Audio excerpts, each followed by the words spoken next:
डूब दो लागो ए दूसो को मेरो गाँव लोवारी डूबो दूसो को। जौनसार का लोहारी गांव डूब गया है और अपने पीछे छोड़ गया है अपनी यादें, आंसू और बहुत सारा दर्द।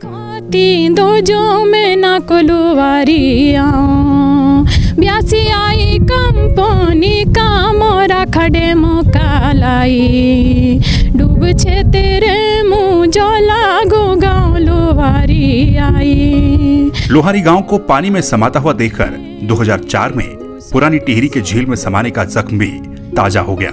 लेकिन लोहारी गांव के ग्रामीणों का दर्द केवल इतना भरसा नहीं है कि उनका सदियों पुराना घरौंदा एक पल में ही जलमग्न हो गया, बल्कि पूरे गांव के बिखर जाने और टूट जाने का दर्द ज्यादा गहरा है। के खतरा गाँव लोहारी खाली करा कालिए बापुड़िए उबी काई ना जागी हमारे लोहारी गाँव के कोसी के नो जीरो लागी जानो पड़ी लो मुए बे गाँव छोड़ी के गाँव लोहारी के लोग रुआ जियो तोड़ी के जानो पड़ी लो मुए बे गाँव छोड़ी के गाँव लोहारी के लोग रुआ जियो तोड़ी के। सरकार और प्रशासन ने पहले तो ग्रामीणों को गांव से बाहर निकाल दिया और फिर गांव बसाने तक को जगह नहीं दी, जिस वजह से आज पूरा गांव खुले आसमान के नीचे रात गुजारने को मजबूर है। विस्थापन की जो प्रक्रिया है उस प्रक्रिया को अभी उन्होंने पालन नहीं किया है। तानाशाही वाला वो ऑर्डर निकाल दिया कि भाई नहीं आप खाली 48 घंटे के अंदर अंदर आप खाली करो। भाई हम तो आप 48 घंटे का आप समय दे रहे हो।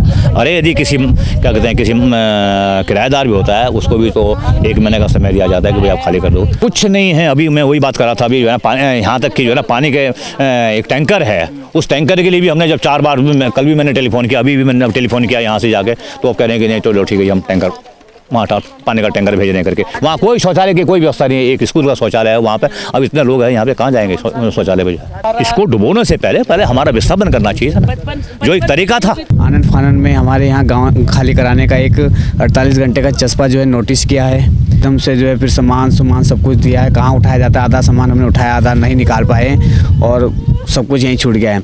उसके देखते हुए हमने यहाँ से सामान उठा के, यहाँ बगल में हमारा एक सरकारी स्कूल है, उसमें 3-4 कमरे हैं। हम सारे गांव के लोग उसी में सारा सामान डाल के खुद भी वहीं रह रहे हैं। लेकिन वहाँ पर पानी की भी समस्या है, शौचालय की भी समस्या है, सोने की समस्या है। ये जो आप देख रहे हैं क्रेशर की ढेरें, रात को हम इसी के ऊपर सोते हैं। नीचे पानी की झील चल रही है, ऊपर हम सोते हैं। और ये पूरा पानी भर रहा है जगह जगह, तो इधर से सांप कीड़े कंडार सब निकल के ऐसे चल जा रहे हैं। लोहारी गांव जब जलमग्न हो रहा था उस समय ग्रामीण नम आंखों से धीमे धीमे डूबते अपने घरों को निहार रहे थे। गांव के उन घरों में ग्रामीणों की पुश्तैनी धरोहर, रीति रिवाज और त्योहारों से भी जुड़ी यादें पीछे छूट चुकी हैं, जो न कभी भुलाई जाएंगी न दोबारा कभी बन पाएंगी। 55-56 तक होगी मेरी उम्र, नहीं हो गई। तब से जोड़ते रहे। पहले गरीबी थी, 3-4 मकान बनाए, छानियाँ बनाई, सारी चीज़ें बनाई। आज सारी बर्बाद कर दी, हमारी सारी चीज़ें बर्बाद, मकान कर दिए बर्बाद। कुछ नहीं दे रहे हमें। बस मैं ऐसे सोचते हैं मर जाऊँ, यहीं छलांग मार दो इसमें। ये नदी आ रखी है, ये झील आ रखी, इसी में जला दे दो। ये आती है बस। क्या बोलूँ, बोल नहीं सकते कुछ भी, आगे कुछ नहीं बोल सकते। मैं बोलने का हिम्मत ही नहीं रही कुछ भी। हमारे घर डुबो दिया, हमने कहाँ जाना, रहने के लिए जगह नहीं दी, कहीं नहीं। हम खुले आसमान के नीचे हैं, कहाँ जाएंगे हम अब। हमारे बच्चों की पढ़ाई लिखाई भी चौपट हो गई। हमारे पास कुछ नहीं है, पानी नहीं है, लाइट नहीं है, रहने के लिए जगह नहीं है। रोड में आ गए हम तो अब। 7 अप्रैल के दिन इनको नोटिस आया है कि गांव खाली कर दो। नोटिस देने से पहले इनको जगह क्यों नहीं दी सरकार ने? हम सब दुखी है, हमारे गांव की औरतें, हमारे गांव के नौजवान बहुत दुखी है, बहुत दुख है। इस टाइम हमारे सबसे बड़ा दुख तो मुझे ये हो रहा है कि हमारी सरकार सच्ची में अंधी है। बहुत दुख हो रहा है मुझे ये सुनते हुए। देखो, आप देखो इतने प्यारे प्यारे मकान है उधर, पुरखों की, बुजुर्गों की यादें, पितरों का आशीर्वाद इनका आज ये पानी में समा गया है। सरकार को दिखाई नहीं दे रहा इनका दर्द। कहाँ है वो सरकार? इनको क्यों दिखाई नहीं दे रहा? भी हमारा गांव डुबा दिया सरकार ने। खुद तो अपना फायदा लेके वो चले गए यहाँ से, अपना फायदा करेंगे, करोड़ों कमाएंगे यहाँ पे। हमें कोई जगह नहीं दी है। गांव के लोग, गांव के औरतों की इतनी दुख भरी आंसुओं का, एक आंसुओं का बूंद चुकाने पड़ेगा उनको। हम ग्रामीण सरकार से नाराज हैं, रो रो कर अपना दर्द बयां कर रहे हैं। कह रहे हैं कि 48 घंटे में उन्हें बेघर किया गया, उन्हें गांव बसाने तक के लिए जगह नहीं दी गई। सरकार की वजह से आज उनकी खड़ी फसलें पानी पर तैर रही हैं। इतना ही नहीं, बाहर से आए लोगों ने भी सरकार के इस अड़ियल रवैये पर नाराजगी जताई। बहुत मुश्किल हो रहा है कि हमारा घर नहीं है, हमारी विरासत थी, हमारे पुरखों ने तिनके जोड़ के बना रखी थी। उस टाइम बहुत गरीबी हालत थी जब उन्होंने बनाई मजदूरी करके। अब तो मशीनें हैं, आधुनिक मशीनें हैं, जल्दी बना लेते हैं, लेकिन उस टाइम बहुत गरीब हालत में बनाई तो हम इन्हें संजोए रखे थे। हम हर त्यौहार में पूरे गांव वाले एक साथ त्यौहार मनाते थे। अब हमारा गांव नहीं रहा, सब कुछ खत्म हो गया है। हमारा गांव पूरा एक परिवार की तरह था, हर त्यौहार हम लोग साथ मिलके बनाते थे, साथ खाना खाते थे। अगर गांव नहीं बसा हमारा तो सब लोग अलग अलग चले जाएंगे। कोई दिल्ली जाएगा, कोई देहरादून जाएगा, कोई कहीं भी, कोई अपने मायके चले जाएगा। जहाँ जिसको अच्छा लगेगा वहीं बना लेगा। सब हमारा सारा कल्चर खत्म हो गया है। हमें इसलिए बुरा लग रहा है कि हमारे जौनसार बावर के रहने वाले हैं और हमें अपने कल्चर से, अपने संस्कृति से बहुत प्यार है। सब कुछ खत्म कर दिया है सरकार ने। हमारी यही मांग है कि हमें एक गांव की जगह दीजिए, हमें हमारा गांव बसा दीजिए। वहाँ पे कोई व्यवस्था नहीं है, खुले आसमान के नीचे रह रही है और लोग बीमारी की चपेट में आ रहे हैं। सोच खुले में कर रहे हैं, नहाए खुले में रहे, बर्तन खुले में धो रहे, खाना खुले में बना रहे, खाना खुले में खा रहे, मक्खियाँ इधर उधर बैठ रही है, तो कोई सुविधा नहीं है। इसलिए लोगों को दस्त हो गए, उल्टी दस्त हुई है। कल भी 6-7 लोगों को कोई डिप्रेशन के शिकार हो गए, किसी का बीपी हाई हो गया है, 2-3 लोग हॉस्पिटल चले गए। तो किसी को ऐसी छोटी मोटी दवाई दे रही है, कोई सरकार की तरफ से कोई वो भी सुविधा नहीं है कि किसी को चोट लगी है, 48 घंटे का समय दिया है कि गांव खाली करो, तो लोग एकदम से कि चलो थोड़ा दरवाजे खिड़की तो बचा लेते हैं, अपन रोर भी रहते हैं और दरवाजे खिड़की जो है अपने थोड़ा सा सेफ जगह में ले जा रहे थे।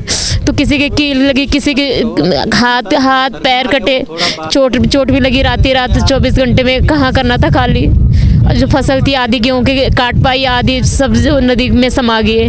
हम यहाँ पे लोगों के दर्द को महसूस करने आए हैं कि लोग किस तरह से अपने भावनाओं को छुपा रहे हैं। इतने डैम तो सभी के लिए बन रहा है, मतलब बिजली सबके लिए आने वाली है, पर जो इनके मन में बीत रही है, इनके जो अभी गेहूँ के जो अभी कटे भी नहीं थे, जो कैसा इन्होंने जल्दीबाजी में काटे, तो लोग खुशी से भी जब काटते हैं गेहूँ को तो कितनी खुशी होती है कि अगली बार फिर से बोएंगे। पर इनके सारे जो मन में जो ख्वाब थे वो सब जलमग्न हो चुके हैं। तो इसी को देखने, इनकी भावनाओं को महसूस करने के लिए हम यहाँ आए थे।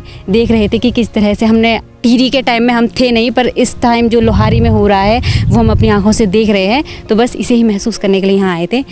कोशिश करेंगे कि भगवान क्या, सरकार से प्रार्थना करेंगे कि वो इनके लिए कुछ अच्छा सोचे। पर ये तो है कि जब योजना काफ़ी टाइम से चल रही है तो इन्हें सोचना चाहिए था गांव वालों के लिए, इनके लिए कुछ व्यवस्था करनी चाहिए थी। ऐसा तो नहीं है कि कल ही हुआ है, ऐसा नहीं है, बहुत टाइम से चल रहा है। इन्हें इस तरह से रहना पड़ रहा है स्कूलों में, तो इन्हें बहुत पहले से सोचना चाहिए था सरकार को।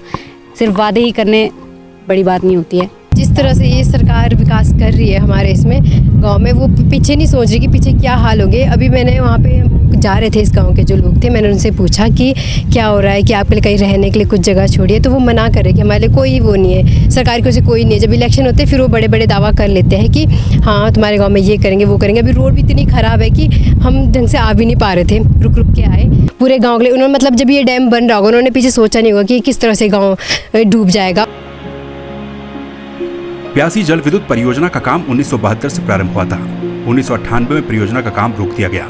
2012-13 में दोबारा परियोजना का काम शुरू हुआ और आज काम पूरा होने के साथ ही गांव भी जलमग्न हो गया। इस परियोजना का लोकार्पण प्रधानमंत्री नरेंद्र मोदी भी कर चुके हैं।